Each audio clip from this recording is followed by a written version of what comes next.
আসসালামু আলাইকুম। আজ আমি আপনাদেরকে ঘুরে দেখাবো ঢাকার জিয়া উদ্যানের কৃষ্ণচূড়া ফুলের সৌন্দর্য।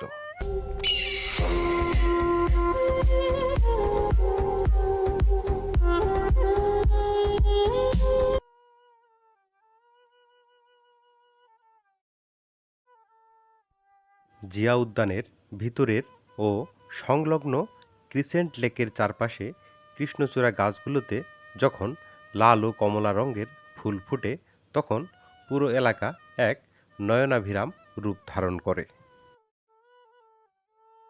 গ্রীষ্মের এই সময়গুলোতে সকাল বা পরন্ত বিকেলে পার্কে হাঁটাহাঁটি করার সময় কৃষ্ণচূড়ার সৌন্দর্য উপভোগ করা যায়।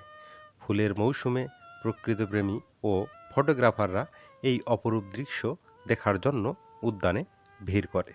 জিয়া উদ্যানের সম্প্রতি পরিস্থিতি, গাছপালার আপডেট ও অন্যান্য দর্শনার্থীর অভিজ্ঞতা সম্পর্কে বিস্তারিত জানতে আমাদের পরবর্তী ভিডিও দেখার জন্য অপেক্ষা করুন। ধন্যবাদ সবাইকে। দেখা হবে পরবর্তীতে অন্য আরেক নতুন কোনো ভিডিওতে। আসসালামু আলাইকুম।